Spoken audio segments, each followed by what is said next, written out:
Welcome to the Pindown, your Detroit Pistons podcast. I'm your host, Wes Davenport from Motor City Hoops and Detroit Bad Boys. And I'm Blake Silverman, writer for Detroit Bad Boys, covering everything Pistons, and news writer for Sports Illustrated.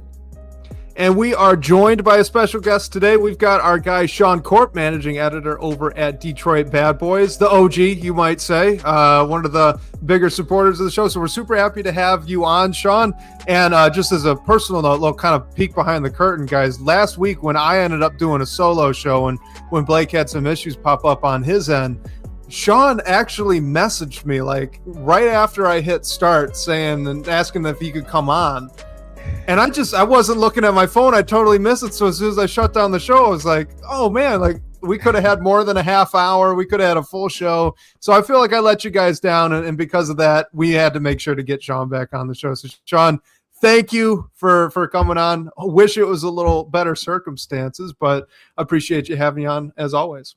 Yeah. And just to note how old I am, the reason that I didn't see your message earlier that you were going solo is because I was walking back from the library where I picked up a DVD.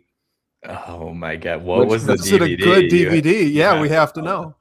Well, I'm watching all of the filmography of Peter Weir, director of The Truman Show and other movies. And so I was up to Fearless, his 1993 plane crash drama.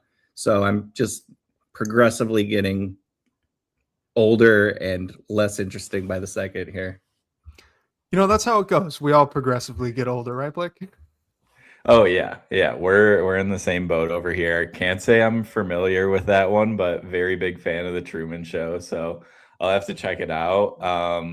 I don't even know if I have a DVD player anymore, which is sad. I'm sure I can brush like an old Xbox or something that you can play DVDs on. I can break that out, but that's not the same thing. It was so old, my Blu-ray player wouldn't recognize it. So I actually had to rent it on a streaming service so I could watch it. Jeez. I was going to say a lot of the old consoles and the older DVD players, I know they update security codes on Blu-ray and DVD discs.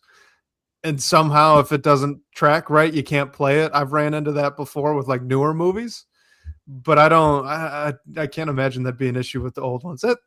This is not what I thought we'd be starting the show on. Obviously, Pistons are going well if this is the first 5 minutes. Well, it is. Yeah, you know, the season's over, right? It is sort of relatable because I'm so tired of just switching from streaming service to streaming service for the playoffs. And I know the Peacock games, if you still have cable, you can watch it on NBC Sports Network. But I feel like it just takes so long to find out what's going on. And last night, when the Pistons lose game 4, I flipped over to Lakers Thunder and Pistons were on Peacock, Lakers were on Prime. So it was just a switch in between the games. It's just too much for me.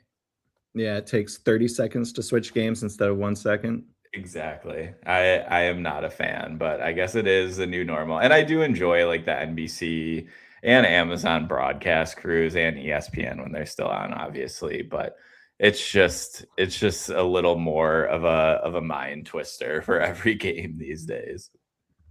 It is. Well, let's talk about those games because last we were talking with you guys, the Pistons were on cloud 9, right? They just come back from that 3-1 deficit. They open up round 2 with 2 quick wins at home, defending a home court at LCA. And then they head out to Cleveland, and things did not go quite as well. Now, it's differing levels, if not quite as well, right? Game 3 in the second half was actually okay. If they didn't have that terrible showing there in the second quarter, they'd probably come out with that one. In fact, they probably still should have won that game, and we could talk about those turnovers. And then game 4 was well, it's kind of tough to watch. So let's just start there. Let's get the high-level overview. Sean, what were you expecting to see from this Pistons team when they hit the road to go to Cleveland? And then what's kind of gone wrong, at least speaking generally? We can get into specifics as they come up. Yeah, I guess at the macro level, this team is what it is, right? I mean, that might not mean much specifically, but it's like, we know the flaws of this team. We know the strengths of this team. We know how it manifests and when these things can snowball. I think in game 3, they kept it at bay until very late. In game 4, somehow they played a terrible half of basketball and found themselves winning because there is so much just natural talent on that roster and they play so well together. But then, the base is a little shaky sometimes, and that's what happened in the third quarter. They just didn't have any answers. They couldn't get stops. Their head wasn't in the game anymore, and it just really kind of got out of control. Doesn't mean to me that that's necessarily a precursor to what's going to happen in this subsequent game. They're switching venues. Cleveland is winless on the road, undefeated at home. So maybe things played out exactly how we should have expected. But regardless of how this series ends, I think we have seen what we need to see from this basketball team to know what needs to happen in the future.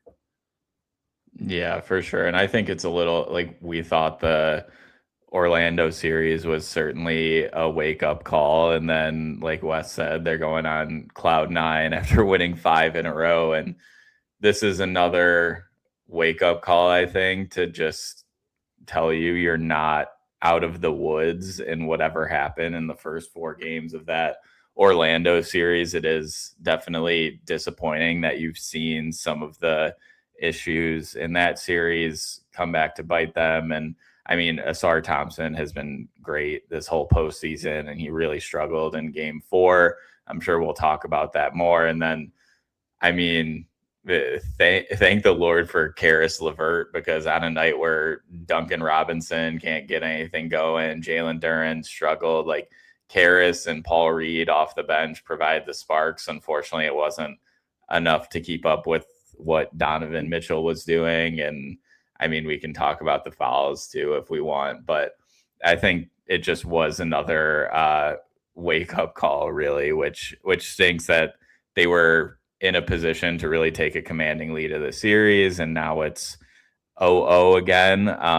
But they're still in a position to win it, and you just have to get game 5 at home. And like you said, the Cavs haven't won on the road. They haven't lost at home, so it's going to be hard to win one in Cleveland. So game 5 is huge for this one, obviously. So we keep calling this kind of a wake up call, right? Like we looked at that Orlando season as maybe that's what snapped them out of the funk, or Orlando series is that's what snapped them out of the funk. And they were feeling really good, right? And now it seems like they've kind of fallen into a lull again with these, games 3 and 4. I guess my question to either of you guys is, why are they falling asleep? Like, what's happening here to the team whose effort and energy level was at such a high level for 82 games? Well, we shouldn't call it 82 games. It's probably something like 76 games, right? They did have some bad games during the season, but they weren't as consistent as this. So, like, what's catching them off guard? What's throwing them off their rhythm? Why are we seeing performances out of this group that just, frankly, look a little uncharacteristic based off of the team they have been through those 82 games? To me, it's, a compliment and a bit of a detriment that they adopt the personality of their coach. JB Bickerstaff is unflappable. He's never going to get too high. He's never going to get too low. I think that's exactly what we're seeing with this roster, and that plays one way in the regular season. The playoffs are a very different brand of basketball, and the Pistons are learning that in real time, but they're not going to overreact. Personality-wise, on the court-wise, in the game plan-wise. Now, we could say that is consistency and solid for your players. We could call that being a little too stubborn or slow to react. But, to me, it's not that they're lethargic or lazy or anything like that. It's just they're not a team with a personality that's going to freak out over a few bad minutes, a few bad possessions, or even a bad game. They think they know the formula for what makes them successful, and we've seen it in action. But it's a lot harder to use that formula in the playoffs to win on a night-to-night basis than it was in the regular season. Yeah, and I think the only thing I'd add to that is, I mean, the Pistons, they've said it themselves. I think a lot of their wounds are self-inflicted, but I also do think the Cavs have done a better job than I've thought, at least defensively throughout the series. And specifically, I mean, I think they made some changes when the series shifted back to Cleveland, but Orlando, obviously a tough defensive team, like really 1 through 5, and Cleveland's a bit of a different story, but Jalen Duren's had a tough time with, like, when he gets clear and he goes to the paint, okay, like Jared Allen isn't in front of you anymore, but it's still Evan Mobley, who's a guy who won Defensive Player of the Year. So I think that goes a little bit into it as well. Like, I think the Cavs have done a good job, even though some of the turnovers and just missed shots on easy opportunities are certainly self-inflicted. And we'll talk about spacing too. I know we have a comment in there, but that would obviously make things easier, which is a roster change that we can all expect in the offseason, I think. Yeah, that's where I was going to go next. Actually, that comment here from OG unnamed YouTube user, our guy. Thanks for the comment again. But he says, I think anyone who thought that 60 regular season wins proved that spacing wasn't an issue was drinking the Kool-Aid. Poor spacing is killing them in the playoffs. Game planning in a series is a real thing. So is the story offensively spacing, right? Is that what's been going on here through these first 2 series? Or is there a little more color to add to the story? What do you guys think? Well, to me, it's spacing in the sense that it's kind of played out differently in both series. Spacing was an issue in Orlando because nobody could hit shots pretty much, period, except for Cade Cunningham. The big men had their struggles, but everyone had their struggles, and Cade sort of willed them offensively to a successful series. Cleveland, they're hitting shots.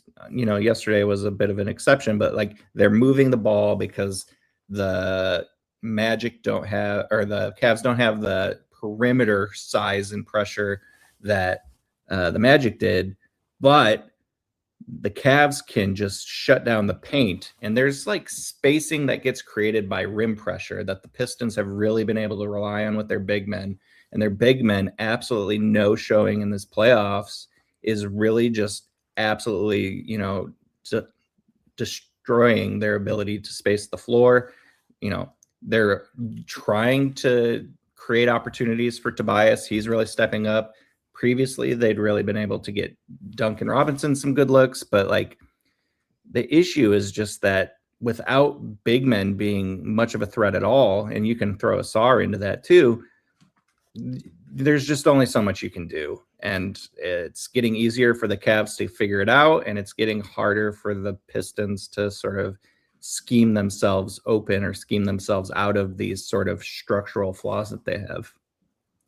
Yeah, that's where I was thinking too, Blake. And I'd be curious to get your kind of take on this as well, just because we were saying it all through that Orlando series, right? Like the Pistons aren't really being guarded all that differently here in the playoffs. You could see the intensity's been ramped up. I'd be sympathetic to that. I think that's part of it for sure. And we're getting some more creative pick and roll coverages, specifically out of the Cavs. What they've been doing to blitz Cade in Game 4 was new and a nice adjustment out of them, and it forced a couple of turnovers. But I still think even with that, it was like Cade could have reacted better to it. And honestly, to me, that's what I'm seeing. It's just a bunch of young guys that could be reacting better to these things they've seen quite a bit during the regular season. We're not seeing Jalen Duren getting to leverage the short roll. Hardly at all. I can't remember a point actually at all in this series so far where he's really been able to hit that weak side corner out of a short roll or hit a Sarr Thompson on a baseline cut. That was something that was bankable offense all season. And that's not a spacing issue. That's they're not getting the ball to Jalen Duren in that spot because the defense is slightly different. They're not forcing the issue offensively. And then in the instances where Duren does get it, he kind of looks like a deer in the headlights. And Sarr Thompson was really poor as a cutter in Game 4 too. So it just seems to me like we're looking at Sarr's not reacting to the spacing constraint the same way. Jalen Duren's not reacting to the spacing constraint the same way. It's forcing Cade Cunningham to press a little bit. And the ball is, Sean, like you kind of said earlier, it's just kind of snowballing when things go bad anyway.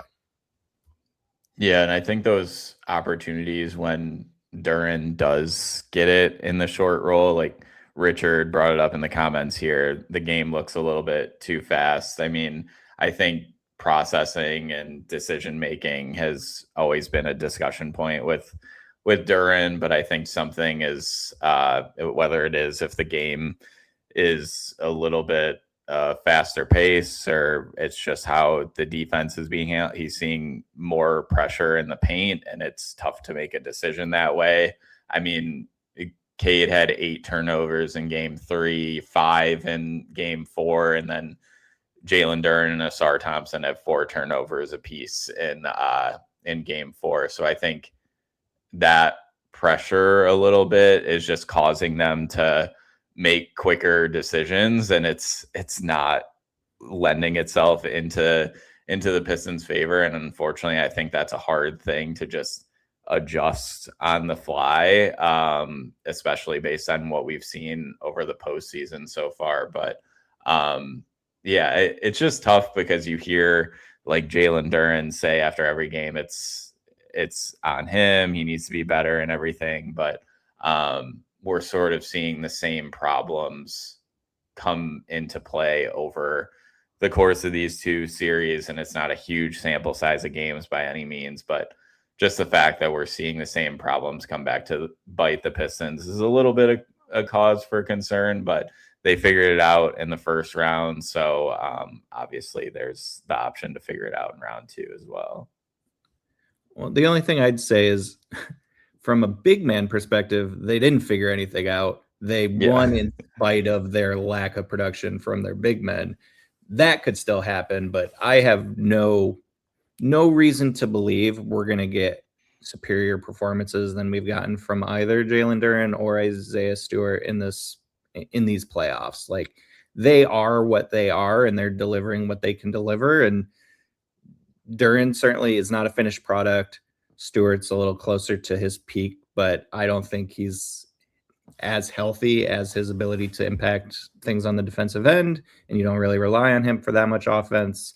But like, it's not like if they beat Cleveland, they're going to be able to go to New York and face Mitchell Robinson and be like, all right, Duren, this is your series. Like, the Duren we have is the Duren we have right now.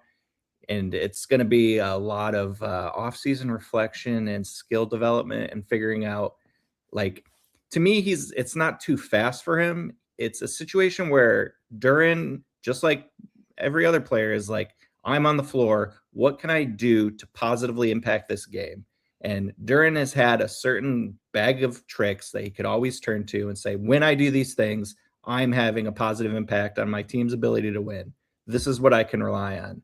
They've taken that away, and now you suddenly have a player who doesn't know how to positively impact the game on the floor, and it's making him do bad things and leading to mistakes. And it's not like he's suddenly going to learn new skills, and he's not going to be a player that's like, how can I be on this floor and just not make things worse? Like, that's just not the mentality of a basketball player. They want to do things to win.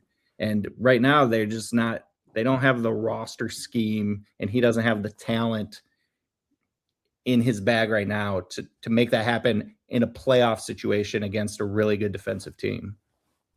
Let's stick with Duren for a second. That's kind of where I wanted to go next anywhere, honestly. So, like, John, I agree. I think that was, as OG unnamed YouTube user says, very good analysis. And honestly, I'm trying to think about this a little bit productively, and I'll readily admit that I struggle a bit with this, because with Jalen Duren, to me, I've gotten to the point where the best I can figure is he just needs to play better, which is really not a productive bit of analysis. You know, usually when a guy's struggling, you can nitpick some things, right? You can say, okay, well, like, he's making a misread here, or he's doing something here that he shouldn't be doing, or they're throwing this coverage here, so you could adjust. And I don't know what he can do differently other than just like be the guy you were in the regular season. Because, you know, they bring up, I think it was Big Cheese in the comment section, like he's bumbling passes, and he's mistiming rebounds. He's mistiming his rolls every now and again. He just looks rudderless in a way that I don't think we've seen from him in 4 years here in the NBA. So, like, What can he do to productively change the course here? How can he get himself back on track? Have you seen anything? Because I'm at a loss. I'll be honest with you. I mean, to me, it's hard to say, but it's basically like, don't worry about scoring. I mean, he reached all NBA level because he became a dangerous, reliable, consistent scorer in multiple ways. It's almost like to get the best out of Duren in these playoffs, you need to wipe that from his mind and just be like the garbage man, big man, rim runner that you were in the first few years. Just get a few opportune baskets, put all of your mental energy and focus on rebounding and defense. That's what this team needs that you can deliver on, even in these playoffs at this level. Like that you can bring day in and day out. I wish if he could just lock into that. Cade Cunningham is a scorer that can pick up that load. Tobias Harris is delivering. Other players are being able to step up on the offensive end. He's doing more harm with his offensive mistakes than he could be delivering with whatever offense he can muster in these playoffs. So like, just don't worry about offense for Duren. Focus on the defense, focus on the rebounding, focus on setting screens. And, those are very valuable big men traits. And if he did that, the team would be better off for it.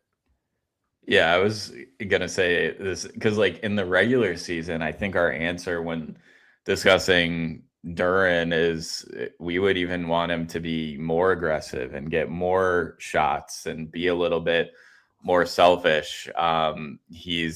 Hasn't like the most shots he's taken in a game over the postseason is 11, which was game 1 in Cleveland. And he's had nights with like 6 shots, 4 shots. So I don't know if you really just want to say it, Jalen Duren, just go out and get yours, because we haven't seen that go well. So yeah, I don't know if that answer that we were discussing over the regular season is the same in the postseason because of how hard it's been to get easy shots near the rim. And like you said, obviously Cade Cunningham still brings the scoring. Tobias Harris is doing what he does really night in and night out. So yeah, I agree. I feel like you don't need much more. Like you don't need Jalen Duren to be the 19 point per game scorer that he was in the regular season.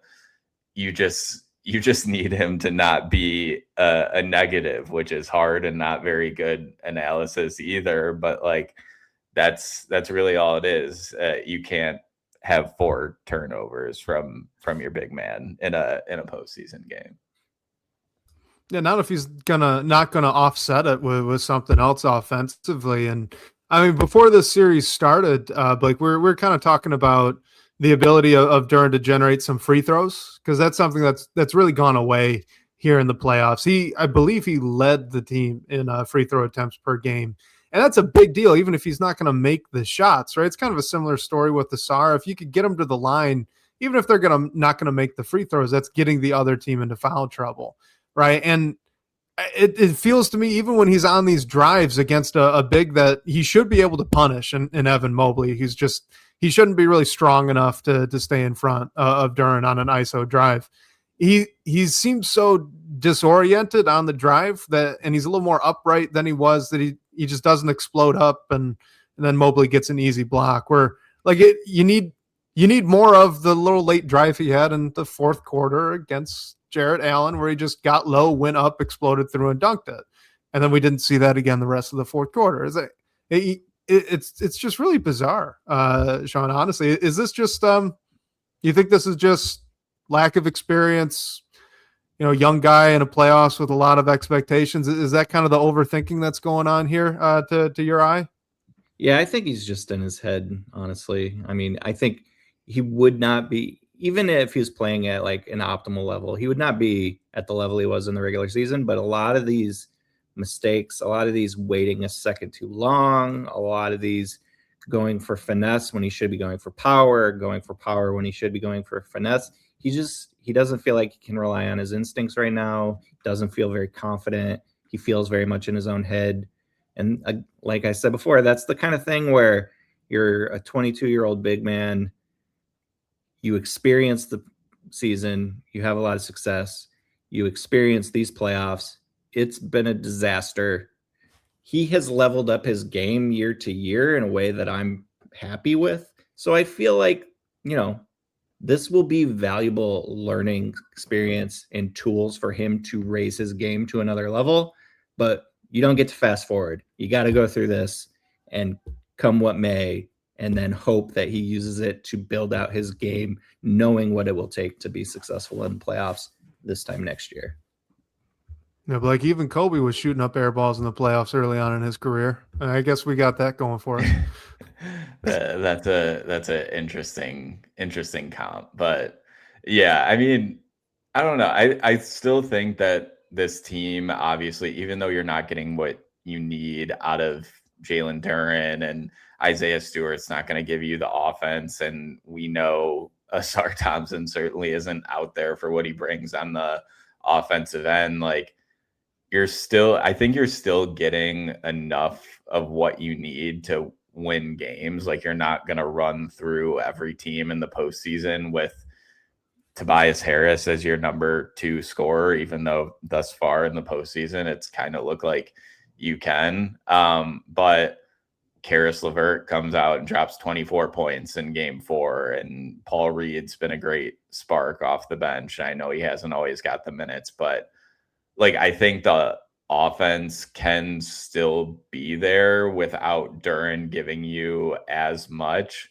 But it's a heck of a hill to climb up when Jalen Duren isn't producing like you thought he would. And then you also have to make up for the lack of like what Asar Thompson gives you on offense. And I totally think that everything Asar has given you on defense is totally worth that trade-off, other than last night in game 4 when he had really his first rough game of the postseason. But it's just a heck of a hill to climb. All right, let's one last downer topic here, guys, before we try to look forwards, maybe bring a little more optimism. I got plenty of downer topics. What are you talking about? Well, I only want one more. I can only take it. I'm weak in constitution in that way. But Sean, Asar Thompson, really, like Blake said, really struggled there in game 4. I would agree. I think that was his worst playoff game to date, even going back into last year's series against the Knicks. So, like, what was kind of going wrong there? We just did the Pistons Pulse. Like, Asar in the second half got chewed out by JB Bickerstaff, and on the very next play got chewed out by Cade Cunningham. Like, he really struggled. So what was going wrong? And I mean, we got full faith he's going to right the ship, but how is he going to right the ship?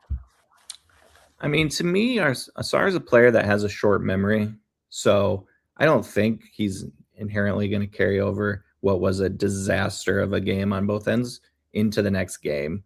But, the game was rough because I think he's letting the fouls the trouble he's getting himself into, and it dictated his mentality on both ends. I think that's lesson learned. He'll probably avoid that even if he gets in foul trouble next game. Hopefully a better home whistle. He does not find himself with too early fouls because, he's an aggressive, instinctual player. And when you get those kind of fouls so early in back-to-back games, again, it's a guy that can't rely on his instincts.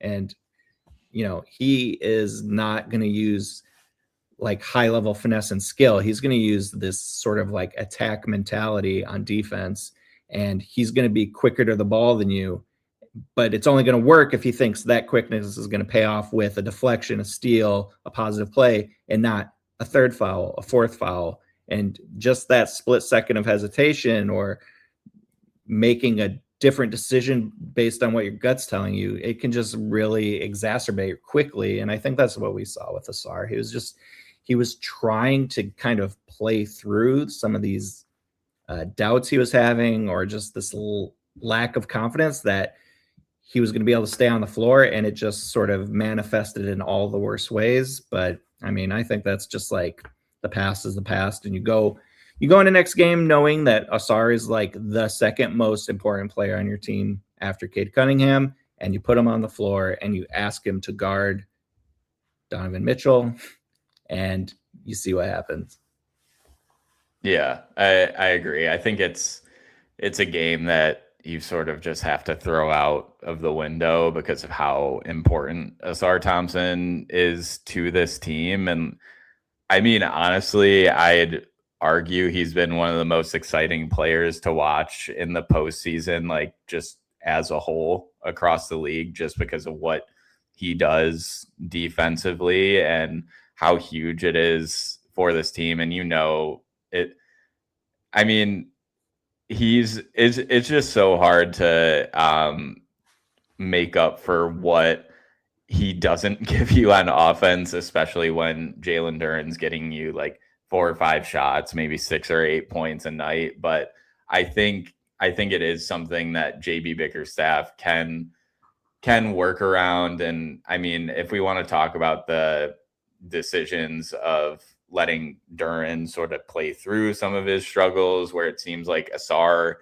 has a bit of a shorter leash, probably because of what he has been offensively, we certainly can. But I just want to see more of Asar Thompson and like let him play through some of that a little bit more. I understand it can be hard at times just because of offense, but I think how impactful of a player and how like important he is to this group like allows him, or should allow him, to have a little bit of a longer leash.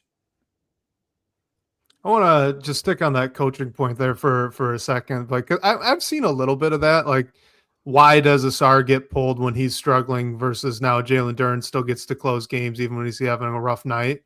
And like, I just don't really get it. Like, you coach different players differently, right? Asar Thompson, when he was struggling in game 4, he's struggling because of the things he can control and has already shown he can't control in the playoffs. He was losing Donovan Mitchell off ball because he was overhelping for some reason. He was not being aggressive at all with the ball in his hands, 8 feet and in, which, he can't do that. If he gets the ball in the paint, he's got to be able to go up and at least make something happen, be that a foul or hopefully a made layup. But even if it's not that, like, you got to get a decent shot attempt out of Asar Thompson getting a paint touch.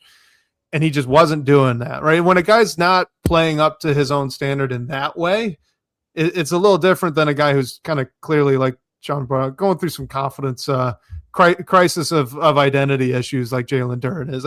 That requires a little more of a softer touch, lack of focus for a guy that's already performed really well. I think that's right to require a little bit firmer of a touch. But I mean, do you disagree at all? And Sean, you can chime in too as well. But I'm just curious, am I nuts for that one? I mean, no, but I just think I think Asar like not closing games at certain points is kind of crazy. And like, I do understand the thought behind it, but I just think he should be out there because of how important he is to this team. And I mean, you can certainly do some defense, offense subs. Obviously, if you're down 2 and need a 3 and you have the ball, you're not going to want Asar Thompson out there. But I just think how important he is and like how well he's played over the postseason other than game 4. I think he does deserve a little bit of slack, but obviously all like the issues and everything we brought up are valid too. So it's a hard point, and I think we see how JB Bickerstaff leans, but I do wonder if that's an adjustment he makes. I struggle to believe he will, because we've sort of seen how he's managed it thus far. But maybe it is. Who knows? Yeah, to me, Asar is held to a higher standard because he's a higher level thinker and player. That's no knock on anyone else. I think that's just a credit to Asar. When he messes up, he should know he messed up, and his version of not playing at his best is so much higher than a lot of other people's on defense that it feels like, why are you getting on him for this mistake that everybody makes? Is like, well, that's because that's Asar Thompson. That's one of the best, if not the best, perimeter defenders in the league, and we need him to perform at that level. But to me, he's a victim of also roster construction. If this team had other 3-point shooters on the floor, they would be able to put Asar on the floor and have him guard the other team's best defender and go on with their day. They don't have that. And so now you're in a situation where Asar's lack of offense is having a domino effect on other limited offensive players being able to scheme something into getting an open or good look for them, not even Asar. You don't have that kind of trickle-down effect with Jalen Duren because he's, a rim-running big. So Malik Beasley is a terrible defender, so it's not like I want Malik Beasley and Duncan Robinson on the floor together. But like if you had 2 3-point shooters on the other side of Asar, he'd be on the floor in the fourth quarter in crunch time and he wouldn't leave. This team just needs a certain level of talent. And that's been, we've known that's the case all season. We knew where the fatal flaws of this roster were. We know how it needs to grow. We're just seeing it in real time, and it stinks because they do so many good things. They do so many things well. They don't shoot. And so it's hard to have a complete non-shooter on the floor. All right, so let's kind of shift focus moving into the future. And to do that, I unfortunately want to go and look backwards one last time because YouTube user brought up a really good defensive point here. And I was curious to see your guys' thoughts on this. So he says, overall, the guys were trying to do too much and help. It wasn't just Asar, it was the entire team besides maybe Duncan Robinson there. And that's my eye too. And this has been a consistent thing, I think, over the entire season for the Pistons. When the defense starts falling for them, what's going wrong is they're giving up paint touches. They're over pursuing shooters. They get beat off the dribble. And then now you can kind of kick out. You can swing, shoot. I mean, the Cavs had a beautiful ball movement 3 for Donovan Mitchell there in that third quarter run where they get a nice paint touch from Harden, kicks out to the corner, swing. Donovan Mitchell there on that former strong side wing wide open for 3. Like that's the kind of stuff that gets them in trouble. And they're running Dean Wade off the line. They're sprinting out to Evan Mobley at times. I get it when it's Sam Merrill. I get it when it's Donovan Mitchell or James Harden. But otherwise, controlled closeout would be much more ideal. And actually, honestly, guys, even in the case of a Donovan Mitchell, like don't close out short. Give a good hard closeout, but don't fly by him either. I'd rather have him take a contested 3 than give up the drive at this point. So is that what you guys are seeing as well, Sean, or is there something else kind of that went wrong defensively there in that third quarter that they can correct? I mean, I think you're exactly correct. This is what we've seen all season, but it's like, to me, it is a feature, not a bug. This is the defense they have built. And it isn't so much to me over pursuing to the 3-point line. It's that they play so tightly in the paint that they have so much space they need to recover. It drives me crazy, especially with Cade. He sags into the paint so much when he should be closer to me to his assignment on the perimeter. And when things are going well, it's almost like, to me, when you strain a muscle, you try and do too much to try and compensate for something. They can see things going wrong, and they're just instinctually pushing a little too hard out to the perimeter. They're flying by their guy when they need to stay locked in because they're just trying to they're an effort team. They're putting in that little bit of extra effort because they're hoping it's the defensive stop that leads to a turnaround in the game. And when it doesn't work, it creates these open looks, it creates easy passing lanes, and it creates, a 21-22 to nothing run to start the third quarter, and it just becomes very bad. But it's not like this team is not going to be an overhelping team. Like that is baked into the cake. That's just what they do. Yeah, and I think that lends itself into the foul issue that you've seen pop up at times, and that JV Bickerstaff was certainly not very pleased about after game 4, after the Pistons take 12 free throws and Donovan Mitchell takes 15 by himself. The Cavs take 34 as a team. They make 30 free throws in a game they won by 9 points. So I understand why he was upset there, but I do think at least some of those fouls are a product of how this team is defending, and you have players like Donovan Mitchell and James Harden who can get to the line at a higher rate than most other players that you're going to see. Not saying the foul discrepancy should be that drastic, but I think it does play a little bit of a part in that we have seen and we might see moving forward as well. Yeah, to me, the biggest issue, from my, I guess, biased perspective, it is not the amount of free throws that Cleveland generated for themselves. It is the lack of commensurate free throws that the Pistons were able to manifest, because they are driving into the lane, getting into the paint, creating contact that I see that I thought should have generated more free throws. They are just not a team that sells contact like James Harden or other players. Like, that is not part of their DNA. They just struggle with that sometimes. And, when a crew kind of has a semblance of an idea of how each team is performing, those issues, that's another issue that can just snowball, because they think they know how Detroit's generating shots and what deserves a whistle and what doesn't. And then they have a different picture of what Cleveland is generating. And I just thought there was a lot of no calls that, to me, should have gotten Detroit back on the line and maybe helped balance out the game a little bit. Yeah, I mean, in a game I'd where echo that. You win the points in the paint battle 50-34, and the team that scores 50 points in the paint only shoots 12 free throws. I don't think you see that too often. No, you don't. And I don't know. I've got two thoughts on this one, because on the one hand, it was getting really ridiculous. Like in game 4, Donovan Mitchell on a fast break just ran towards Asar Thompson at half court and fell down, like clearly trying to draw another. I think it would have been the 4th foul on Asar, and they didn't reward that behavior. But that there was a lot of that sort of thing going on for Cleveland. Like you mentioned, selling the contact. The 3-point foul for Duncan Robinson on James Harden was especially ridiculous to me. If there was contact on that forearm, it was a graze at best. That's a no call just because James Harden flailed. That honestly could have been an offensive foul more than anything else to me. And then you're not getting that same sort of respect on the other end. So that's frustrating. And I feel the frustration too.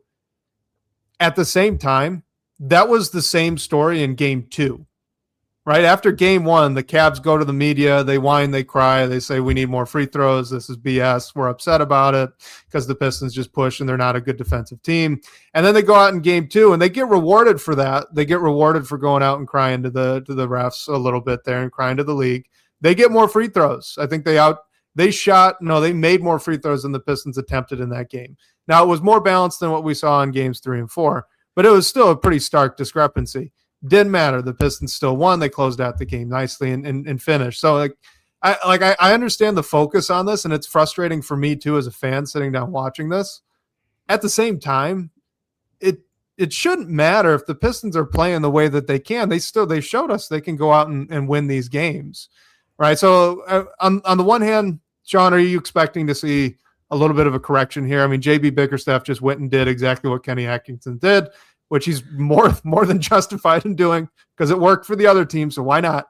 But also, is that really the one key thing? Is that the swing factor, or is it just kind of noise? I mean, somehow the answer is both, because what you're seeing in this series, what you're seeing through these whole playoffs is the Pistons are not playing very well, and yet they are forcing the other team to play horribly or even worse or not very well, depending on the game.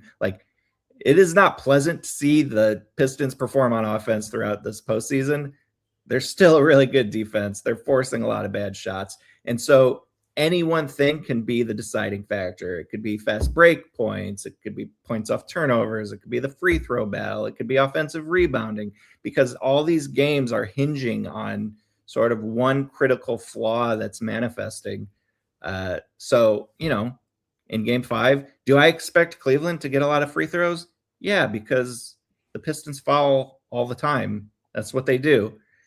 Do I expect the Pistons to get to the free throw line a heck of a lot more than they got last game? Yeah, because all season they've been one of the most prolific free throw shooting teams in the league. They generate looks. I expect it to be rewarded more in this next game than it was the previous. Yeah, and I mean, if Kenny Atkinson's point was like Donovan Mitchell is shooting 50% less free throws than he shot in the regular season, Cade Cunningham takes just 3 free throws. So after he averaged, pretty much him and Donovan Mitchell were at the same, like they got to the line on average 6 times a game in the regular season. So I think you can expect Cade to at least get to the line a little bit more. I mean, maybe you see him force the issue a little bit, but to your point, I think there were some no calls for a team that gets in the paint and lives there as much as the Pistons do. I definitely think you'll see them shoot more than 12 free throws in game 5, certainly. Yeah, I'm with YouTube user here in the chat saying that basically, the officiating's been bad, but the Pistons have lost the games. I'll amend that to say the Pistons lost game 3. It was their mistakes, their turnovers late that took away what should have been a win to go up 3-1. I think the Cavs went out and stomped them a little bit there in the third quarter of game 4. Donovan Mitchell was unbelievable. So I'll credit to that Cavs team for what they did there in that quarter. The one thing I will complain about, though, is Donovan Mitchell's getting foul calls on floater attempts, and conventional wisdom says that just should not happen. That, you go hard to the rim, you get the foul call. Not, stop short, do a little floater from just inside the free throw line, and now you get the call anyway. So I'll complain about that. That's my one little old man yelling at the cloud thing. But let's look ahead. Let's look to the game 5 here. So what are you guys expecting to see, right? We're kind of talking, we think the Pistons are probably going to come out a little bit more forcefully here, but is there a minor adjustment? I'm thinking specifically on the offensive end here to how the Cavs have shifted their coverage on Cade. What can they do as they being the Pistons, Sean, to get some semblance of offensive rhythm back here as we move into game 5? I mean, I don't know if it's a minor adjustment, but it is the critical adjustment. How is Cade Cunningham going to react to, 2 guys blitzing to the ball? And he wasn't reacting well. It's something he struggled with throughout his career. They need to figure that out, whether it is, bringing the screens up higher to create more space to navigate, whether it is having Dennis Jenkins, the ultimate barometer of Pistons success, because he's either the worst player on the floor or a critical component to a Pistons win, but they don't have many ball handlers to turn to. I mean, maybe you put Karras on the floor and, you could have got 60% of that Karras performance in game 4. And if everyone else plays 80% of their level, that's a Pistons win probably. But so many players played so terribly that a heroic Karras Levert effort was not enough. But he can manipulate the defense a little bit. He can handle the ball a little bit. He can kind of create seams when there's a blitz that he can sort of do something with what the defense is giving him. So, and I really hope they can figure out how to scheme Duncan Robinson open again. They just totally took Duncan Robinson out of the game. And the thing that concerned me most about game 4 was not just the mistakes. It was seeing Cade not trust his teammates in a way that he usually does. And it really seemed like Cade had the ball in his hands with no idea or plan on how to work with it, because he's just like, I have nothing to pass this out to. I have nothing that can be created. So I just got to do something myself. That's not usually a trap Cade finds himself in, but I just really found him doubting what his team could do on the floor in a way that did concern me. So I just want to see, much better defensive performance from Ausar, better defense from Duren. Hopefully that opens up some of those transition offense opportunities that just lets the Detroit offense breathe and puts everyone into their comfort zone, because Cade in his comfort zone is like the most dangerous guy on the floor. And that's what we need to see. Yeah, I was going to bring up Duncan Robinson too, because I mean, he's just so important to this team with the spacing concerns and how much that's always a topic. And yet, Cade shot the ball better over the postseason, and Tobias as well. But I think Duncan Robinson really just opens things up, and he has to, because he's your only like knockdown 3-point shooter that's playing next to Cade Cunningham, and especially when you have Jalen Duren and Asar Thompson on the floor at the same time. I think the Cavs did a good job of limiting him in game 4, but they, like, JB just needs to find a way to make sure Duncan Robinson gets open looks, because I mean, he just can't take 2 shots in a game again and only score 4 points. Like, I think you need him to at least get up 6 or 7 threes a game and hopefully knock down 3 of them.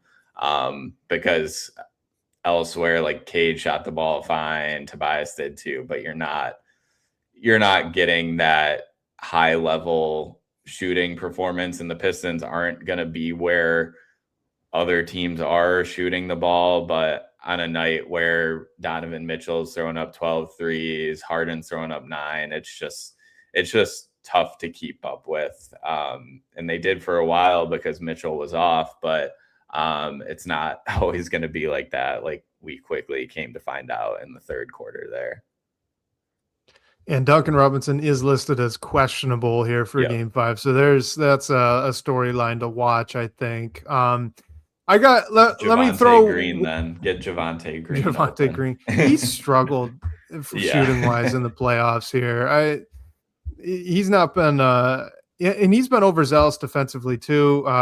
It is what it is. I wanted to see if I could propose a solution to you guys for that blitzing coverage that they had in the pick and roll. And this is something we didn't see all that much in the regular season, but I'm curious if it could be kind of the kryptonite to what the Cavs are trying to do. Have Asar Thompson set the screens, the high ball screens, instead of Duren. I know that takes away from the 2-man game from JD, but one, you could get Asar Thompson in the short roll. And I'd just be curious to see if they'd still blitz Evan Mobley off Asar Thompson. I mean, Evan Mobley's taken the Asar Thompson assignment, and most of the time he's been the rover, right? He's kind of leaving him alone, and this is why it's been very important to see Asar Thompson as a cutter. But if you make Asar Thompson the screener in the pick and roll, is Evan Mobley going to play up at the level? Is he still going to blitz Cade? Is he going to sag back down? The easier thing to do would be to just reject the screen, right? Like, go the other way. But I wonder if that's maybe a creative thing that could work for a couple possessions, force their hand to take themselves out of it. I mean, to me, the big men are so ineffectual that the more you can use Asar as a big man, like, it creates opportunity. He has big man skills.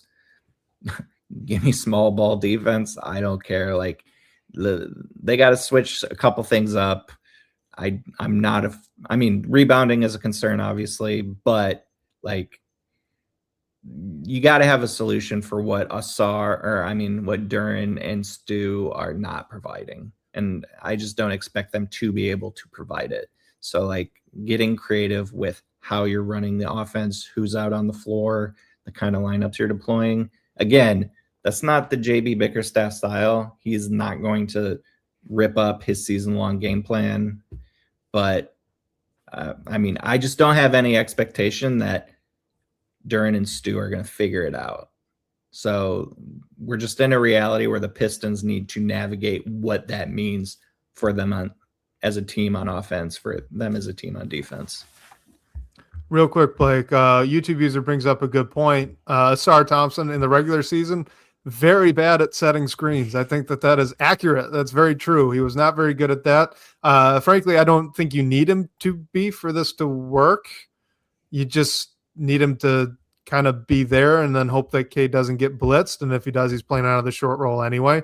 Because the problem, right, with the Cavs blitzing these screens, Blake, is that the screen itself is not effective. They blitz it, they force him back, and now you don't get any momentum going downhill. So it doesn't matter how good Duren set that first screen. They're just blitzing Cade, pushing him back away from the ball.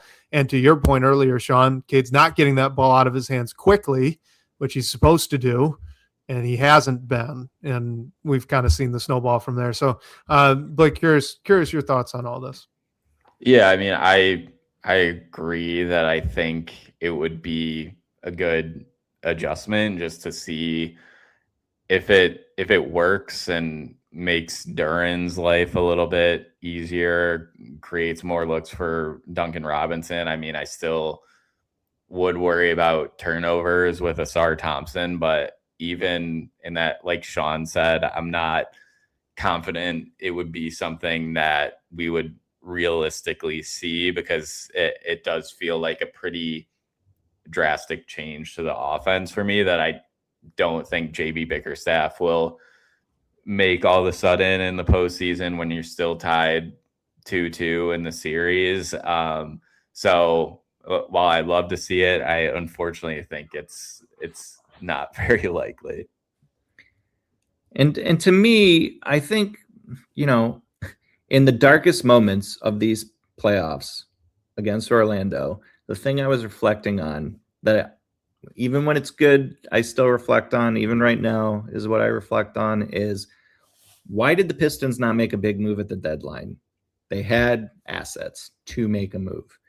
It's because Trajan Langdon wanted to see what his guys could do in a postseason environment, a real one, not just a feel-good first-round series. Well, mission accomplished for better and for worse. And I don't think Trajan Langdon had any illusions about what or how likely and for worse was. I think he's collecting data. And this is what we're getting. Like, this is the team we have. This is the skill set they have. These are the flaws they have. I think with every, rotation, every substitution pattern, every quarter, every game, the Pistons know exactly, like, the clarity of what they need to do in the offseason becomes clearer and clearer.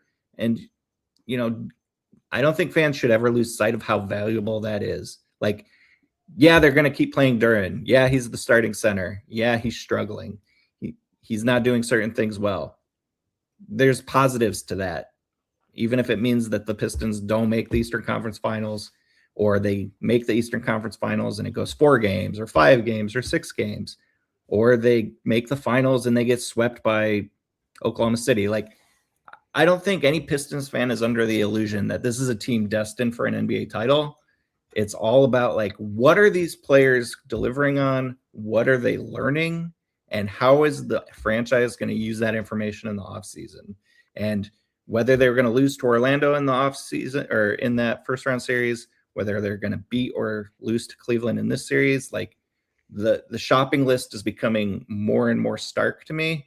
And the Pistons still have all those assets to make moves that they obviously need to make an actual title team. Yeah, and I think a little of that was this notion that this year is maybe not the year to win a title, but a year where there's so much weirdness going on in the East, and the Pistons win 60 games. You can make a run to the finals, and who knows what happens from there. But I don't think all of a sudden next year, when the Celtics have a full year of Jason Tatum and Tyrese Halliburton's back, like, I don't think that the Pistons are all of a sudden not a contender in this conference, especially if you use your assets that you've built and maintain that flexibility to improve the roster. Because, I mean, Cade's going to get better. We'll see. I mean, Duren's still young. He'll get better. We'll see what happens with everything else, and Asar Thompson. But, like, we just saw the Celtics, who were a favorite, lose to the 76ers and give up a 3-1 lead. So I just don't think that this is, like, the year. Would a finals run be cool? Yes, but I think, like you said, Sean, if this isn't the year where this team is going to win a title necessarily, I think you need to take what you learned for this year, improve based on that, put a better roster around Cade Cunningham. Like, Trajan Langdon's done a good job since he's got in there's some other things he can do. Yes. But I think he's seeing what he needs to see, hopefully, to make the moves he has to make to take this team even to the next level. Yeah, and I don't even say that to discount, like, I don't say this because I think this series is lost. I just think it's not the whole point. Like, this is the enjoyable part of rooting for a team that is young and coming up and has so much talent, is like, they are not a finished product. This series is not the end all be all of their development or their season.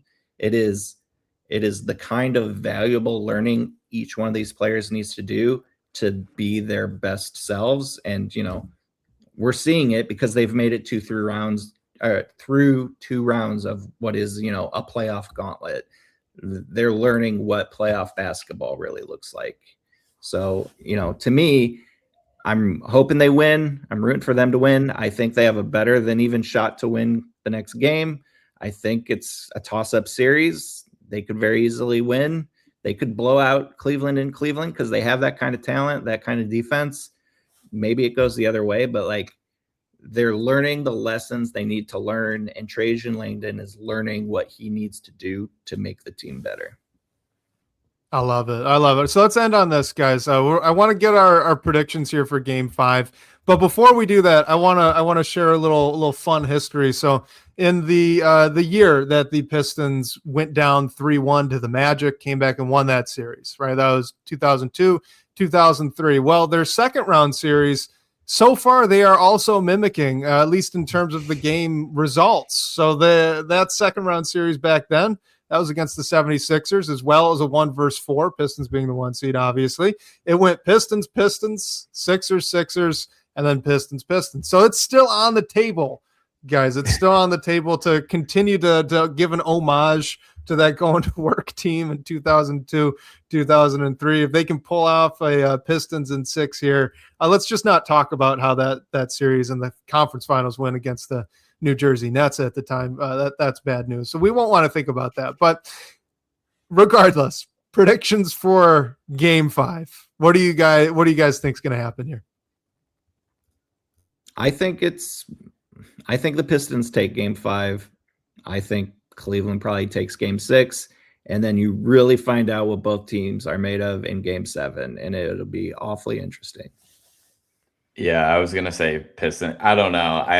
I'm sort of thinking the home team stands pat for no reason other than that's what the Cavs have done thus far over the postseason. And I think after round 1 with the Magic, the Pistons are going to want to hold on to home court. So I'm leaning right now Pistons in 7. Wes, I guess I hope you don't have the same prediction for Game 5, because that'll probably jinx us at that point. Well, unfortunately, I do have the same prediction for Game 5. They've responded well all year. There was a little blip there in the Magic series, right, when they did go down 3-1. They were not responding well through those 5 games, but then they did. They figured it out. They turned it around, and outside of that first half there in Game 6, they did have a really nice finish to that series, and even started off, I thought, really strongly here against the Cavs at home. Yeah, they left a lot of meat on the bone in Game 1 and 2, in my opinion. But I thought that they seem to have learned some lessons, and now there's been a little slippage. So all that's to say, I do think that they're going to respond again. So I'm hoping for a Game 5 win. And so in order to be different, I'll say the Pistons continue that homage to the 03 team, right? And they go on the road in Cleveland, and then they win. And then we're just going to hope that the homage stops there. Otherwise, what Richard is bringing up here, a Knicks sweep in the conference finals would be on the table. So let's hope the homage ends at that point. But that'll be my prediction. I'll be optimistic. Let's have fun. And I don't ask for much in this world, but I just really want to see a good old-fashioned James Harden meltdown in the playoffs. Just the most obvious, epic collapse with all the bright lights on him. It's like, a nice cozy warm blanket you just want to slip into. Like, that just means everything's right in the world of the NBA. He's just absolutely embarrassing himself. That's all I want. Just one more game of that. I think that's still perfect. On the table. Yeah, that's the perfect note to end on, Sean. Yeah. So thank you for joining us. Let all the listeners know where one they can find your work, but also where they should be reading all their Pistons news. And then Blake, we can wrap this on up. Yeah, I'll just plug the website, DetroitBadBoys.com. Hopefully everybody listening to this is familiar with that site. It's been going for 20-ish years now. So, we're keeping it going, keeping it strong. And it actually pays some bills to keep shows going. So please read stories, disable your ad blockers. That's my plug. That's a great point for life. But yeah, shout out to everyone for joining us, and reminder, you can call our phone line to ask a question, hear your voice on the show. The number for that is 313-355-2717. And special thanks to Sean, as always, for supporting the show. And shout out to you guys for all the great questions and talking points tonight. We'll catch you next week, whether on your commute or live with us on YouTube. We can't wait to talk more Detroit basketball with you all.